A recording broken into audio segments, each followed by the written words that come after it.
Carta de Paulo aos Filipenses, capítulo 2, versículos de 1 a 4, é o texto que nós indicamos.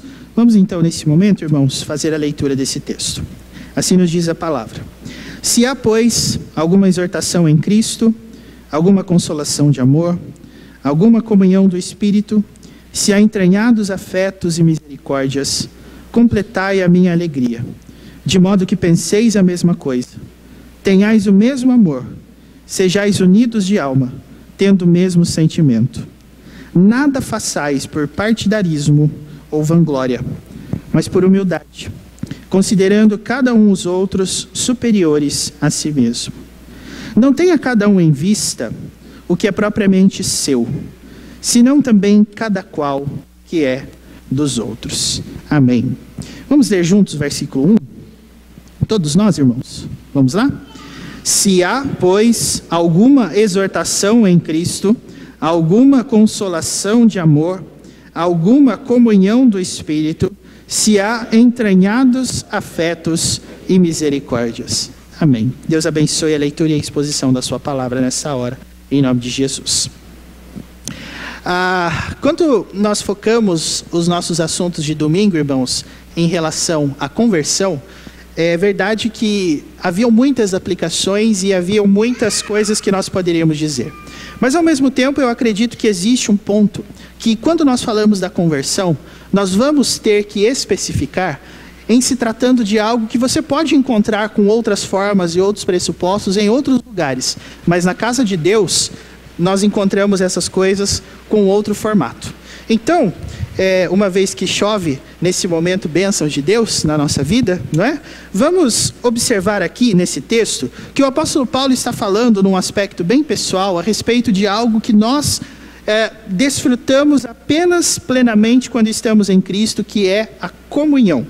E eu quero provar aqui nessa noite, meus irmãos, para vocês, não somente que a comunhão é algo possível de acontecer somente em Cristo, mas também que a comunhão com Cristo é diferente daquelas comunhões que nós podemos desfrutar em outros pontos, em outros aspectos da nossa vida. Os homens se juntarem e formarem grupos com objetivos em comum é algo da nossa raça. A começar, inclusive, da família. Nós sabemos que quem inventou a família foi Deus. Mas nós sabemos também que não são só os descrentes, ou melhor, não só os crentes que constituem família. Nós sabemos que aqueles que às vezes não creem em Deus, também acham importante a criação de uma família e a subsistência da raça. Então o que eu quero dizer aqui a você, não é apenas dar uma roupagem cristã a algo que pode acontecer em outros círculos, mas eu quero mostrar para você por que a comunhão dos convertidos é diferente das outras. Essa é a proposta que eu quero dar aqui aos irmãos de estudo nessa noite. Por que a comunhão dos crentes, a comunhão dos convertidos é diferente das outras? E eu quero poder mostrar isso, irmãos, com base em dois argumentos que estão presentes aí nesse texto. Nós temos 4 versículos, então nós vamos dividi-los em 2 grupos de 2, para que nós possamos, com base neles, falar um pouquinho sobre o porquê a comunhão cristã é diferente. Eu quero poder mostrar para você aqui que a comunhão cristã é diferente num primeiro momento por causa do seu propósito. Quando nós falamos de juntar pessoas diferentes, nós estamos falando, irmãos, de congregar pessoas em torno de um objetivo. Mas a comunhão cristã é mais do que isso. A comunhão cristã deve ser mais do que simplesmente uma reunião momentânea de pessoas. E eu quero poder mostrar isso para você com base num princípio muito simples. Qual é o compromisso exigido num grupo de pessoas que se reúne, por exemplo, para fiscalizar algum ponto do governo ou alguma coisa que acontece no seu bairro? O que as pessoas que fazem parte do grupo têm em comum umas com as outras, além do objetivo? Elas estão reunidas ali justamente porque elas têm algo a fazer. Mas quando acaba a reunião, cada um vai para sua casa, cada um continua vivendo a vida que quer viver, mas quando elas estão ali juntas, elas têm o mesmo objetivo. Quando elas estão separadas, cada um vive a sua vida também de maneira separada. Se a igreja for assim, ela não se difere em absolutamente nada daquilo que os homens podem fazer naturalmente.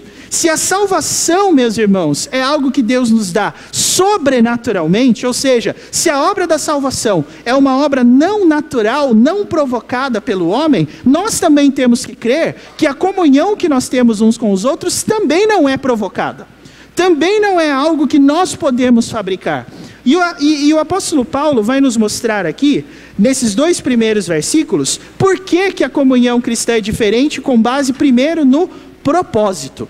Qual é o propósito da comunhão cristã? Eu quero que os irmãos observem aqui comigo, nos 2 primeiros versículos, que o apóstolo Paulo está usando palavras diferentes para dizer o que ele quer dizer. No versículo 1, irmãos, prestem atenção comigo aqui, a alguns substantivos presentes no texto. O texto diz: se há, pois, alguma, primeira, exortação, depois, consolação, e depois, comunhão, e depois, se há entranhados afetos e misericórdias. Se nós tomarmos esses substantivos no seu significado natural, nós podemos observar que, numa certa medida, há comunhão, há consolação, há exortação em outros meios. Mas percebam como essas coisas são qualificadas no texto. O versículo 1 diz que a exortação é em Cristo. O texto diz também que a consolação é de amor. O texto diz que a comunhão é do Espírito, e o texto diz que os afetos e misericórdias são entranhados. E aí você pode pensar assim, entranhados como? O que essa palavra evoca na nossa mente? Entranhado é aquilo que vem das entranhas mesmo. E isso é uma referência ao fato de como a palavra de Deus trata a questão, por exemplo, de onde estão localizados os nossos sentimentos. As nossas entranhas, meus irmãos. Essa parte aqui, o nosso ventre, é a parte do nosso corpo que reage fisicamente a todo e qualquer estímulo e sentimento que nós possamos ter. É uma coisa que eu sempre falo, e o bom é que grava e que as pessoas vão poder observar isso em todas as vezes. Ficou ansioso, aonde que dói? Né? Ficou preocupado, aonde que dói? Aqui. Então essa é a parte do seu corpo onde você guarda os sentimentos, tá? É a parte do seu corpo que reage quando você está pensando em alguma coisa abstrata, ela se torna física aqui. E isso quer dizer o que então? Isso quer dizer, irmãos, que todas as vezes que nós estamos pensando naquilo que nós podemos desfrutar juntos, nós estamos pensando em um aspecto muito interessante. Comunhão, em muitos aspectos, não quer dizer a respeito de unidade. Agora, a comunhão cristã é diferente, porque o propósito dela é unificação. Nós não estamos apenas convivendo juntos, mas o apóstolo Paulo quer que a nossa convivência seja marcada por unidade de pensamento. E aí você pode falar, mas como é que pessoas diferentes vão pensar igual nos aspectos? Hoje, por exemplo, algumas pessoas entraram aqui felizes por causa dos resultados do Campeonato Brasileiro, né? Outras entraram tristes por causa dos mesmos resultados.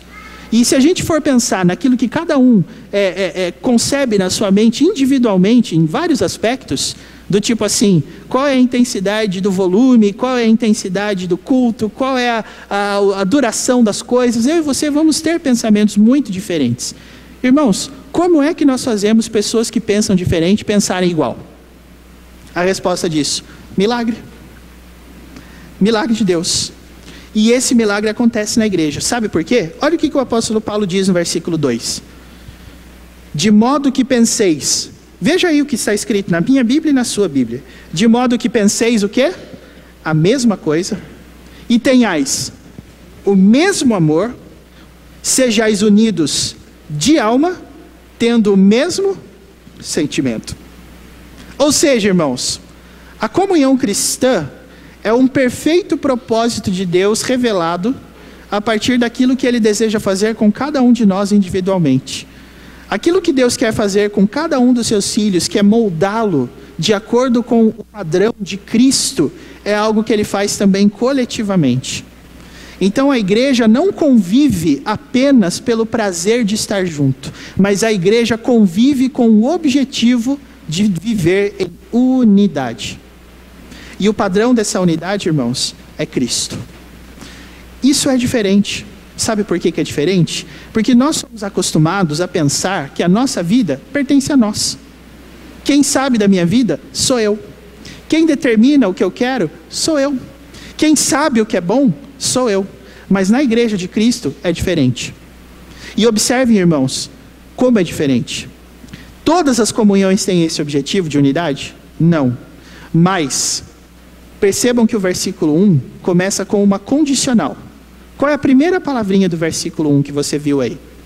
Se. Ou seja, se você perceber que o propósito do versículo 2, de termos a mesma alma, termos o mesmo sentimento, termos o mesmo pensamento, não está se concretizando, automaticamente você também não pode concluir que nós estamos vivendo, nos exortando mutuamente em Cristo, consolando-nos uns aos outros em amor, mantemos comunhão com o Espírito e amemos de maneira espontânea e intencional uns aos outros. A nossa comunhão, irmãos, não está se valendo e não está sendo aquilo que ela deveria ser, se o nosso objetivo não é a unidade. E eu quero que você pense nisso e mastigasse isso na sua mente, processasse isso, de modo que você entenda que nós todos somos movidos pelos nossos próprios desejos. Sabe por que você está aqui agora? Porque você quis estar. Ao passo que aqueles que não estão, é porque não quiseram. E aqui eu não estou fazendo juízo de valor. Eu estou dizendo simplesmente o que é.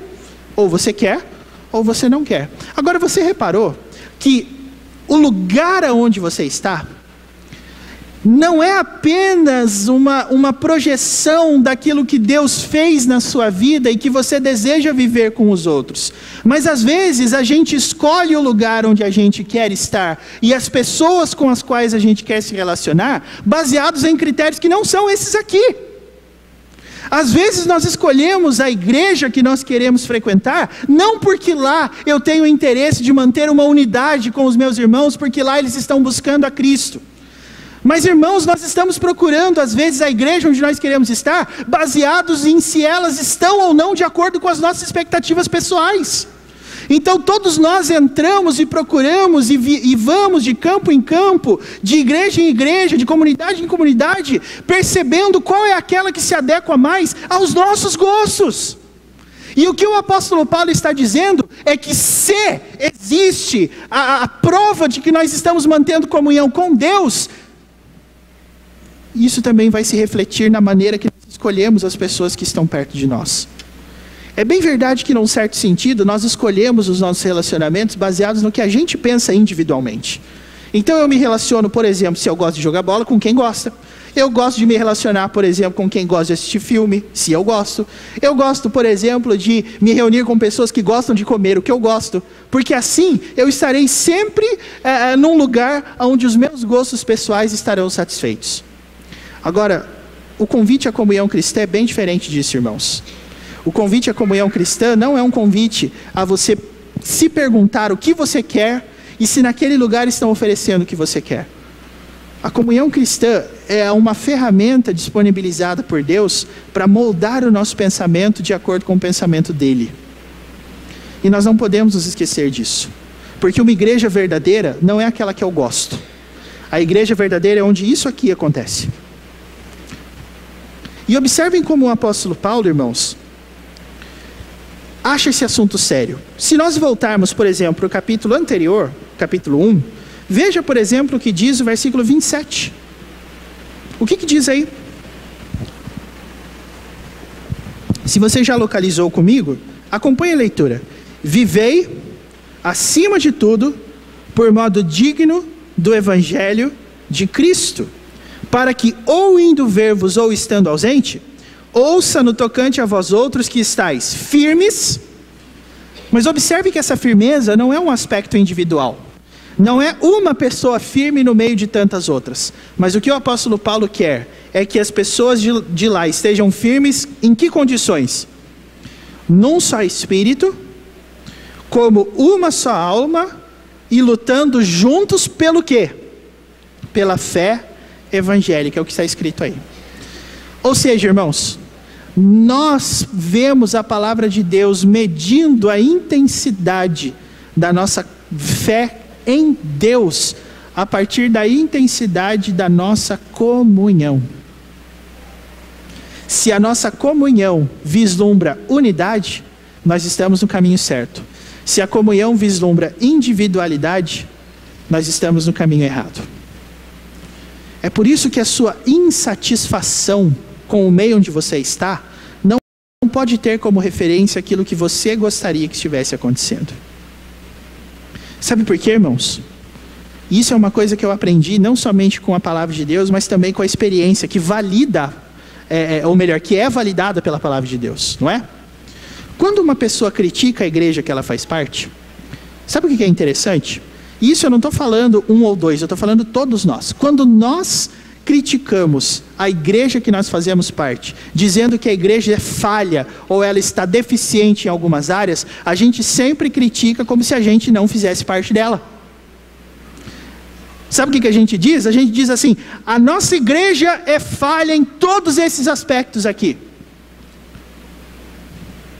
A nossa igreja tem essas deficiências. Se eu tivesse distribuído para você um papelzinho, uma meia folha de sulfite, para que você escrevesse tudo que no seu ponto de vista está errado na igreja que você pertence, seja essa ou seja outra, eu tenho certeza que eu ia ter que dar mais uma folha pelo menos. Porque você ia achar coisa assim em todos os cantos. Desde a altura do som até o volume e até a posição particular de cada pessoa que te incomoda e tal. Agora, sabe uma coisa que você se esquece? Quem é a igreja, meus irmãos? Quem é a igreja? Todas as vezes que nós criticamos a igreja na terceira pessoa, dizendo ela é, eu estou me abstendo de fazer parte disso. Eu estou dizendo ela é, mas eu não sou. E é isso que o apóstolo Paulo não quer. Se você faz parte do grupo, então toda crítica feita ao grupo, por inferência lógica, é feita para você também. Agora, se você não faz parte, na sua visão, daquilo que você está criticando, então você precisa ser o Martinho Lutero que vai afixar as 95 teses na porta da igreja. E você vai trabalhar para mudar isso. Irmãos, percebam, Paulo sabe que nem todos os contextos ditos igreja, ele encontra essas coisas. Por isso ele diz assim, se. E é exatamente nesse ponto que eu quero que eu e você pensemos. A comunhão dos crentes é diferente de qualquer outro tipo de comunhão, porque a comunhão dos crentes exige unidade. Porque, irmãos, às vezes você pode pensar assim, mas como? Eu vou tentar te mostrar isso de algumas outras formas. Quantos deuses existem? A gente acende o fogo caso alguém responda diferente, né? Quantos deuses existem? 1. Quantas palavras existem? 1. Quantas formas de pensamento devem existir, portanto? 1. Então aqui não importa o que você acha ou o que eu acho, o que importa é o que a palavra acha. E se nós estamos conscientes disso, irmãos, nós moldamos toda a nossa comunhão assim. Então você não critica, por exemplo, baseado no que você acha, mas você critica baseado no que a Bíblia acha. Porque a Bíblia é a autoridade acima de mim, de você e de qualquer outro tipo de opinião que você possa desfrutar por aí. Então, irmãos, a comunhão em Cristo dos crentes, ela é diferente por causa disso. O propósito dela é a unidade. Nenhum de nós é chamado para projetar na igreja e na comunhão aquilo que pensa de maneira individual. E aí, irmãos, eu pulei essa parte de propósito, só para você notar uma coisa comigo.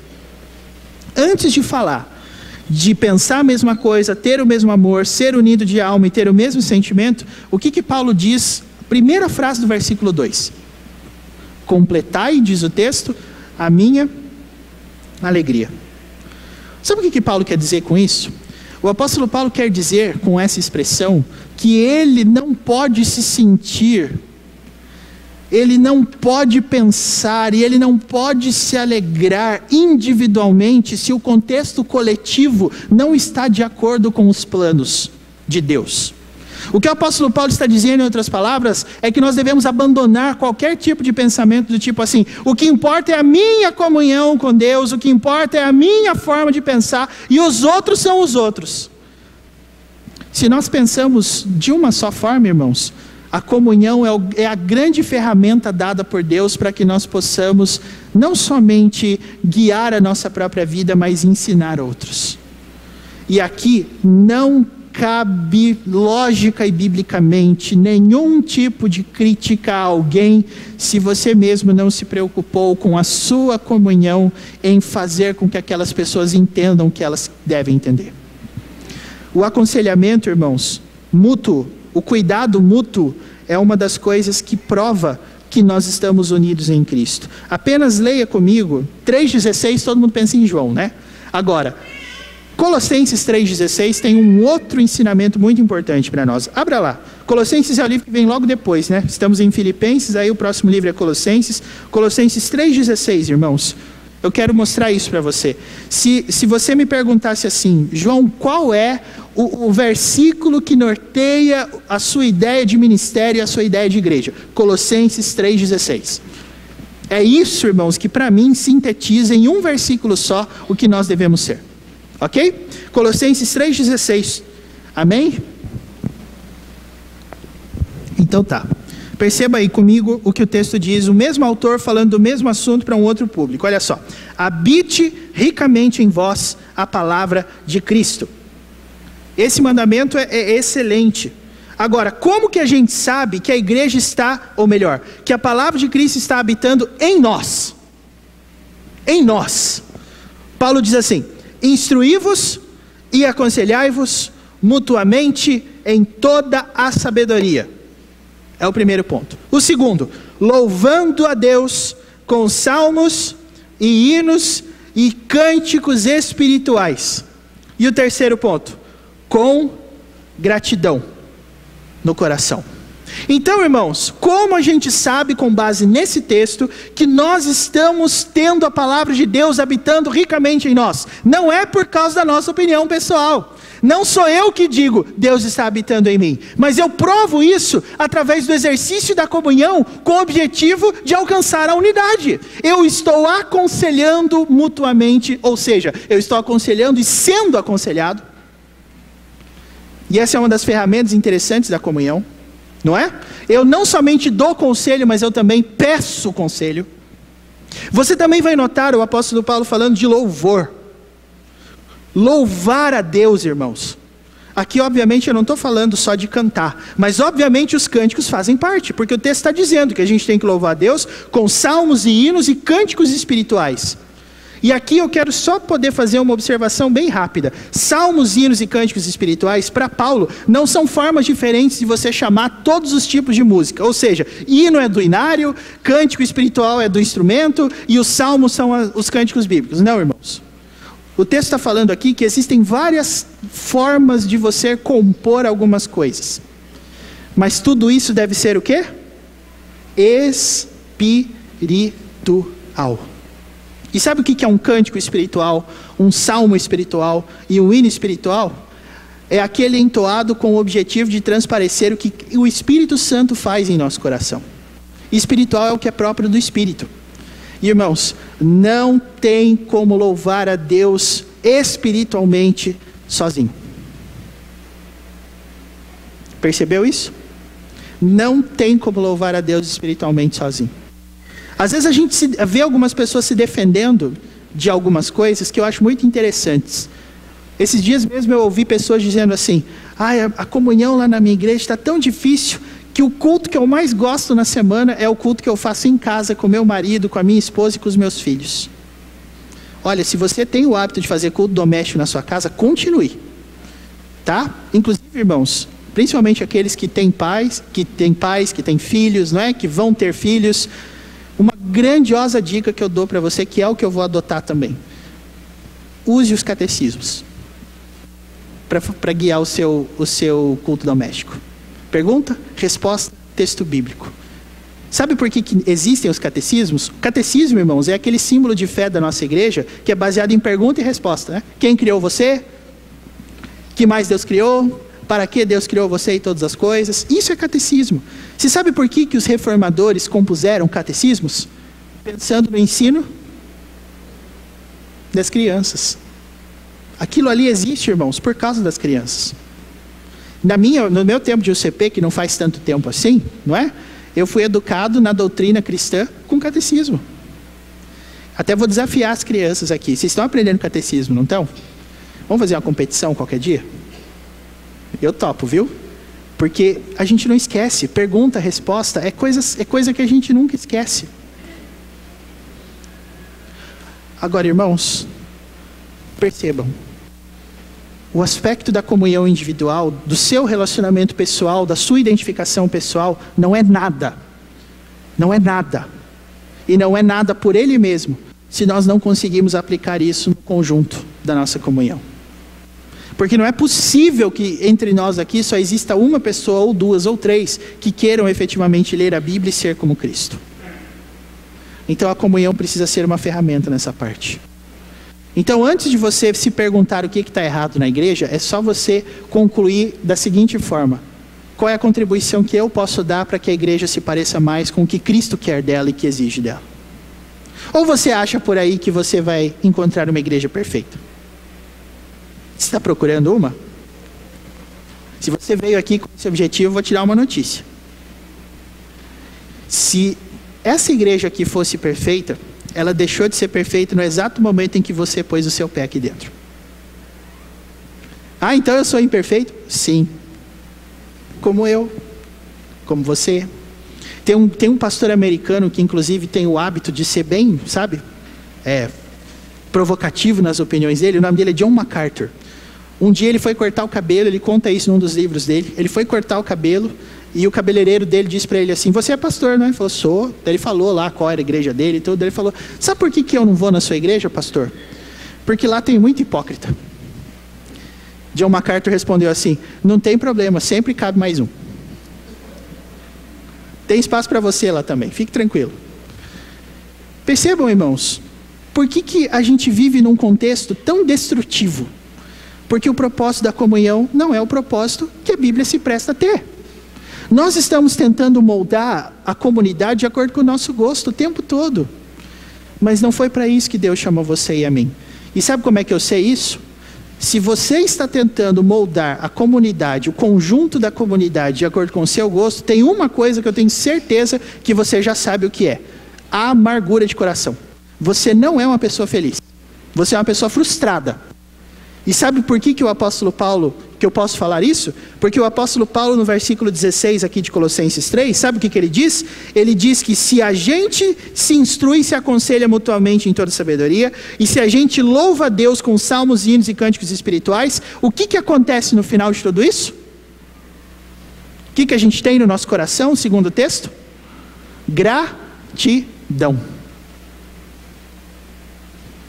Se você tem tentado tornar a igreja algo baseado apenas nos seus próprios pressupostos e ideias, você é a pessoa mais frustrada do mundo, com razão, porque ninguém tem obrigação de ser como você. Agora, irmãos, gratidão é uma coisa que a gente só consegue espiritualmente. Percebeu? Agora volte para Filipenses, que é onde nós estamos, não é?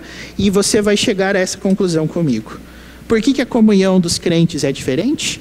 Por causa do seu primeiro propósito: unidade.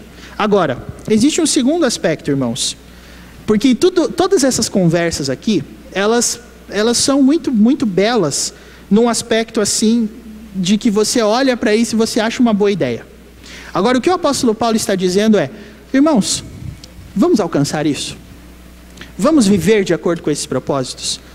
E aqui ele dá algumas ferramentas para que nós possamos viver dessa forma. E esse é o segundo aspecto, irmãos, da comunhão que nós temos em Cristo Jesus. Porque se num primeiro momento ela é diferente por causa do seu propósito, ela é diferente num segundo momento por causa do esforço que a gente tem que fazer para alcançar esse propósito. Comunhão não é uma coisa fácil, porque a comunhão com Cristo também não é. E eu vou te mostrar isso. O apóstolo Paulo, em Romanos 7, sintetizou muito bem. Inclusive tem um grande debate se Romanos 7, depois você vai ler lá na sua casa, é algo que diz respeito à vida do velho homem ou à vida do homem convertido. Eu, particularmente, junto com alguns que pensam assim comigo ao longo da história, defendo que Romanos 7 é antes da conversão. Mas há quem defenda que Romanos 7 é depois da conversão. Por quê? Porque o apóstolo Paulo em Romanos 7 diz coisas do tipo assim: o que eu não quero, isso eu faço. Mas as coisas que eu quero, essas eu não faço. Quem é que vive assim? na minha visão, o descrente.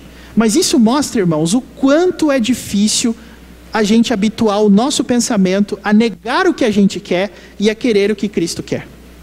A comunhão com Cristo também não é fácil, não.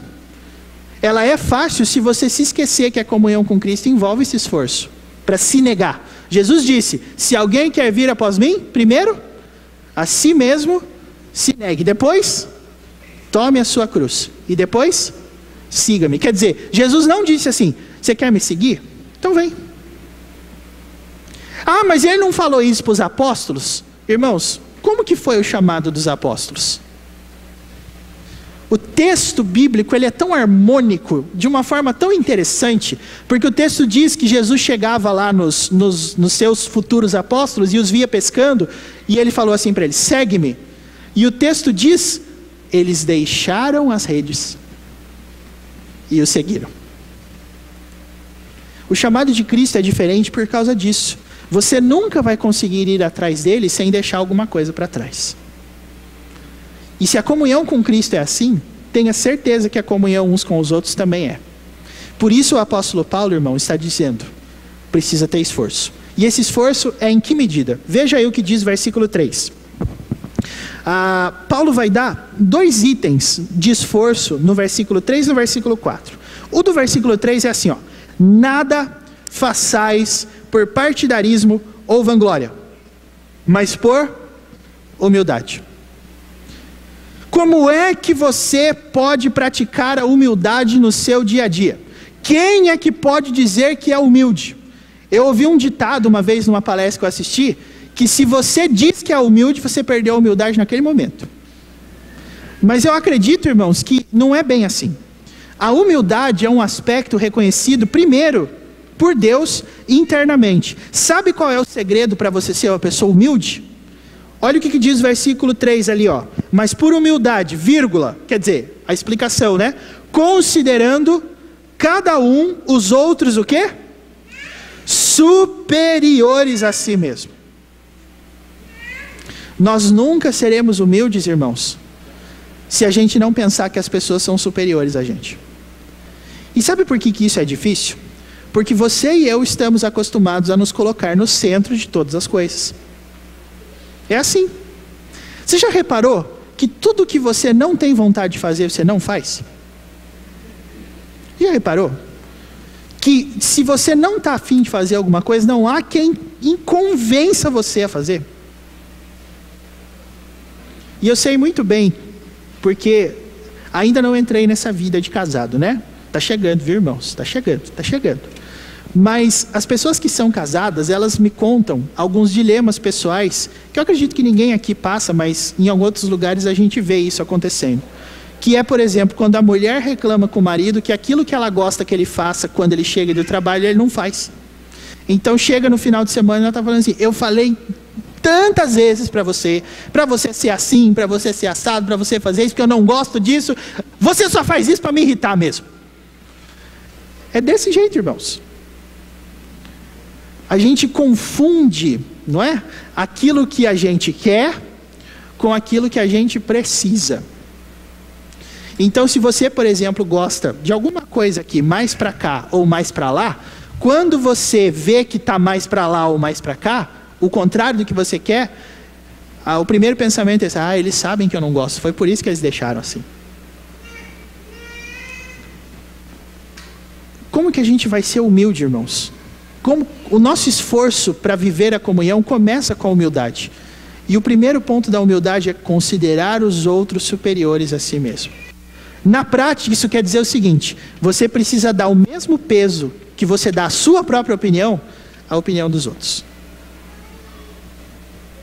Mas o texto não diz que é superior. Primeiro experimenta dar o mesmo peso. Quando você chegar lá, aí você faz um movimento superior. Experimenta viver de acordo com aquilo que você percebe, tá? E aqui eu preciso fazer uma ênfase. A que tipo de pessoas nós temos que tratar assim, irmãos? A todos? Que tipo de opinião deve importar mais do que a minha? A opinião de todos os homens? Não. A opinião dos irmãos em Cristo que a gente tem. Então, para a gente viver isso, é óbvio que o contexto de fé é pressuposto. Eu não vou me sujeitar a opiniões que pessoas descrentes têm a meu respeito. Isso não. Isso é humildade, irmãos. Você percebeu que humildade não é uma coisa que você diz assim, não, eu realmente, eu sou uma pessoa humilde e eu me considero uma pessoa humilde. Não. A humildade é só nesses termos aqui. O segundo ponto do nosso esforço, irmãos, além de humildade, olha o que você tem que evitar. Versículo 4. Não tenha cada um em vista o que é propriamente seu, senão também cada qual o que é dos outros. Então, humildade é o primeiro ponto. E o segundo ponto?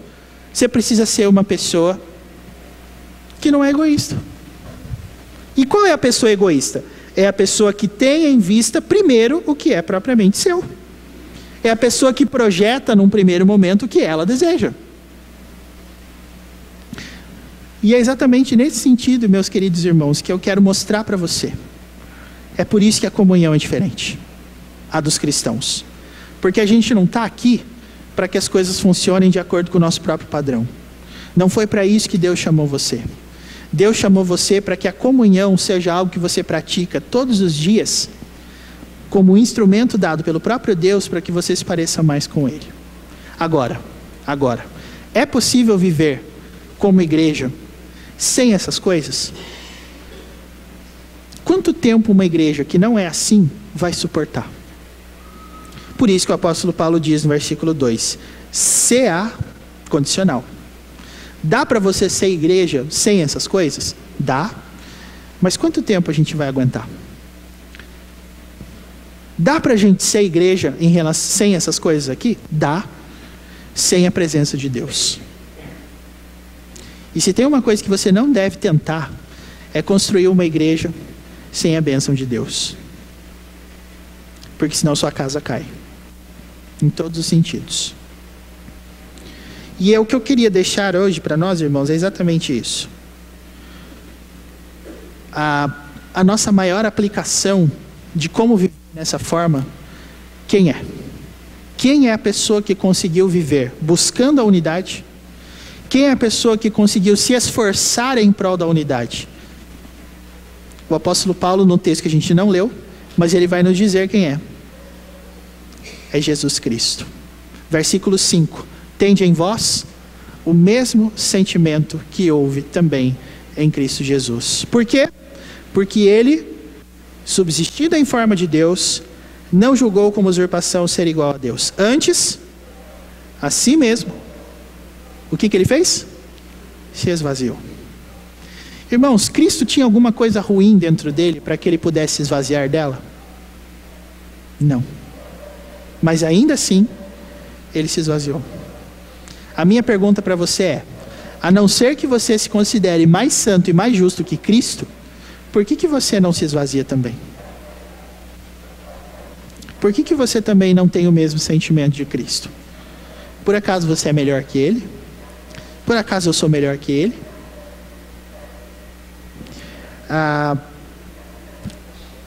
O texto diz ainda, ele assumiu forma de servo, se tornou em semelhança de homens, e reconhecido em figura humana, o que mais que ele fez? Versículo 8, a si mesmo se humilhou. Duas coisas, irmãos, que Cristo fez, para que ele pudesse levar a termo as coisas que Paulo está ensinando aqui. Primeiro, ele se esvaziou, e segundo, ele se humilhou. Tudo isso para alcançar esse objetivo. A minha pergunta então a você é, você quer uma igreja que seja exatamente como Cristo ordena? Sim? Você quer? Então você deve, como Cristo, se esvaziar e se humilhar. E que Deus nos ajude a conquistarmos isso, irmãos. Para o bem do reino de Deus, para a glória de Deus, para a edificação da igreja e para que Cristo habite ricamente em mim e em você. Que Ele assim nos abençoe em nome de Jesus. Amém.